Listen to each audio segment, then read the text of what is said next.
नमस्कार, खास प्रोग्राम मेरी पहचान देख रहे हैं आप और मैं हूं चेतना शर्मा आपके साथ। और आज के इस प्रोग्राम में जिनसे हम बात करेंगे वो प्रोफेशन से एक डॉक्टर हैं। जी हां, डॉक्टर पूजा। उनसे बात करेंगे और जानेंगे उनका डॉक्टर बनने तक का सफर किस तरह का रहा और इसी पर आज उनसे बातचीत भी होगी।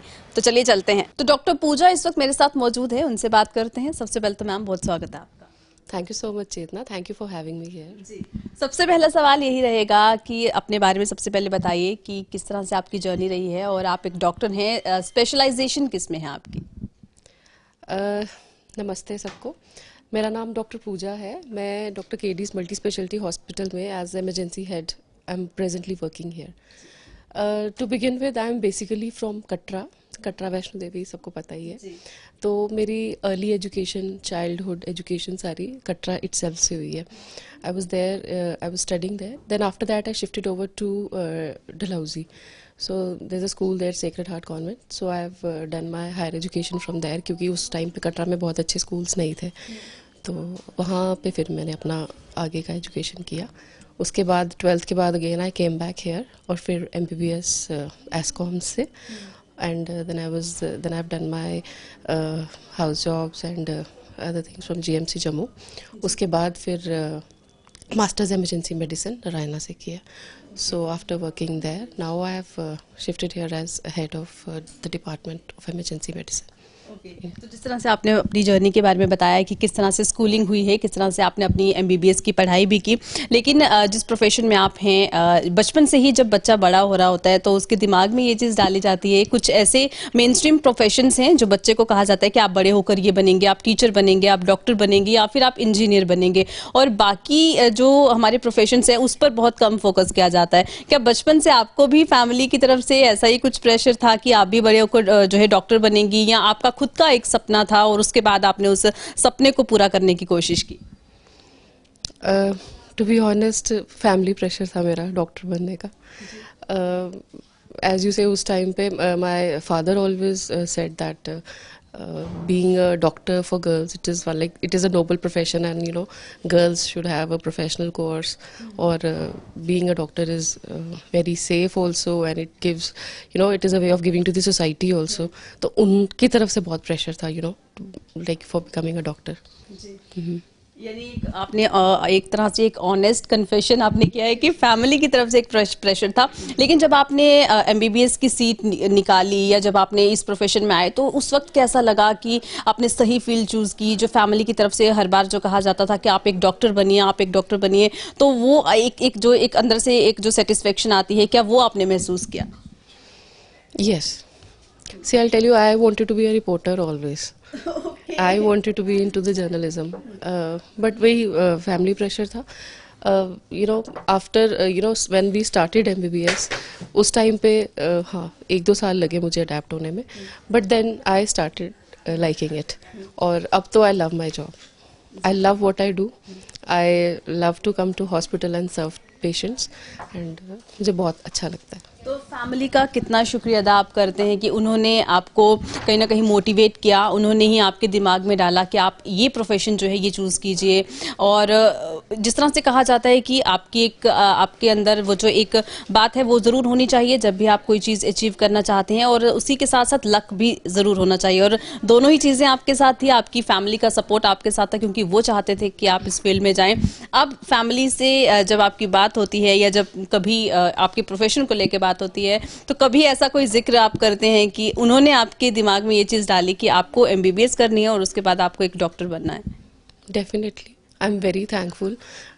उस टाइम पे because you are a teenager, you don't know, चीज़ों का इतना पता नहीं होता है, तो डेफिनेटली मदर फादर जो गाइड करते हैं आप उस चीज़ को फॉलो करते हो।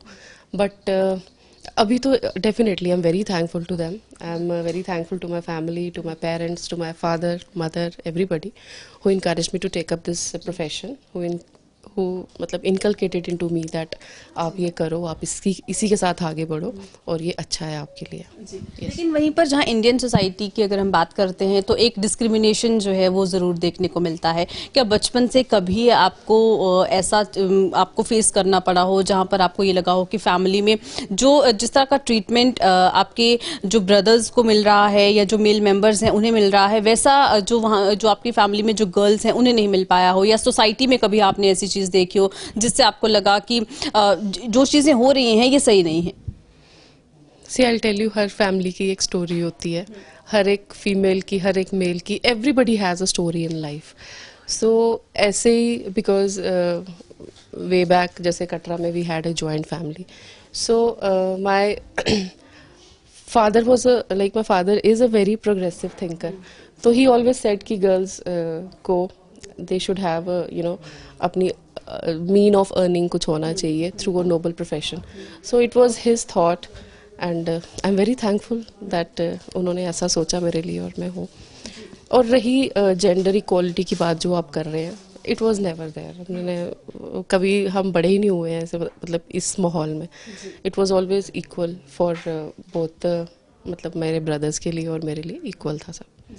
जिस तरह से फैमिली में कभी ऐसा आपको फेस नहीं करना पड़ा जो यूजुअली अगर हम कई सारी ऐसी फैमिलीज हैं जहां पर खासकर लड़कियों को ये चीज़ फेस करने को मिलती है, लेकिन जब आप अपनी पढ़ाई कर रहे थे या अभी आप एक प्रोफेशन में हैं, वहां पर कभी वर्क कल्चर में कभी आपको ऐसा देखने को मिला, आप जहां पर काम कर रहे हैं या फिर जब आप पढ़ाई कर रही थी वहां पर, क्योंकि ईव टीजिंग के केसेस हमें बहुत सारे देखने को मिलते हैं, कभी आप लाइफ में कोई ऐसा एक्सपीरियंस हुआ जहां पर आपने कुछ ऐसा जो है कहीं ना कहीं एक्सपीरियंस किया और आपको ये लगा कि अब तो देश में बदलाव लाने की ज़रूरत है? देखो जितना लकीली मेरे साथ कभी नहीं है हुआ ऐसा. Like right from the place where I have been brought up to the place where I have studied to my higher education to college, तो टचवुड ऐसा कभी हुआ नहीं. But yes there are cases, ऐसी चीज़ें होती हैं काफ़ी फीमेल्स के साथ, you are right. But luckily touchwood it didn't happen with me. और हेल्थ सेक्टर में अगर हम बात करते हैं तो कोई पर्टिकुलर वर्किंग आवर्स नहीं होते हैं, लाइक कोई 9 to 5 जॉब नहीं है. आपको नाइट शिफ्ट भी करनी है, आपको डे शिफ्ट भी करनी है, उसके साथ आपको आपकी फैमिली भी देखनी है. तो वो आप किस तरह से मैनेज करते हैं? क्योंकि एज अ फीमेल बहुत सारे लोग हैं जो ये कहते हैं कि अगर एक लड़की अगर जॉब करना चाहती है तो वो 9 to 5 जॉब करे, क्योंकि वो सूटेबल जॉब है, अपनी फैमिली को भी देख सकती है और अपने जो अगर किसी प्रोफेशनल फील्ड में है उसे भी देख सकती है. लेकिन आप जिस तरह से डॉक्टर हैं और आपके कोई पर्टिकुलर वर्किंग आवर्स नहीं है, तो वो मैनेजमेंट किस तरह से होती है? सी आई टेल यू चेता, मैं एक तो चलो डॉक्टर हूँ, ऊपर से I am emergency physician. So emergency physician requires a lot of आपका time and your sweat and blood to the department. Plus I am heading the department here, so थोड़ा सा ज़्यादा रहता है. बट बात वही सपोर्ट की आ जाती है. How much support you get from your families. ठीक है. I chose this profession because I told you father की वजह से. उसके बाद फिर थोड़ा हायर एजुकेशन किया. उसके बाद when I got married, touchwood my father-in-law is also equally supportive. He is a doctor, he understands things. Touchwood luckily I'm like married in the family of doctors, they understand things. तो उस वजह से भी my father in law and my mother in law both of them they are very supportive. Definitely बच्चे छोटे हैं, उनको घर छोड़ के आना पड़ता है. समटाइम्स रात को भी उठ के मेरे को आना पड़ता है कुछ इमरजेंसी सेटल करने के लिए. तो husband support is also very important. He is also there to support. बच्चों को लुक आफ्टर करना. When I am here definitely I am telling you the scenario of the society nowadays it is changing. It is not जो 10 साल पहले था. Things are changing मेरे हिसाब से. नाउअडेज इवन आपके मतलब जो इन लॉज का हाउस है, everybody is like they are understanding. If they are like they know if they are getting their son married to a working lady, so they understand कि उसका scenario क्या है. ऊपर से एक डॉक्टर डॉटर इन लॉ, ऊपर से like emergency physician, सो समझते हैं बात को. टचवुड जिस तरह से कहा जाता है हर सक्सेसफुल आदमी के पीछे एक औरत का हाथ है, लेकिन वहीं पर हर सक्सेसफुल औरत के पीछे एक सपोर्टिव मेल का भी हाथ होना बहुत ज़्यादा ज़रूरी है. Exactly. I told you initially it was like I told you successful women के पीछे एक प्रोग्रेसिव फादर जो कि प्रोग्रेस को सपोर्ट करते हैं फीमेल्स की, उनका हाथ होता है. So luckily I had that. After that when I got married, even my father in law is also a very progressive thinker. तो touchwood I get my support, yes. लेकिन बहुत सारी ऐसी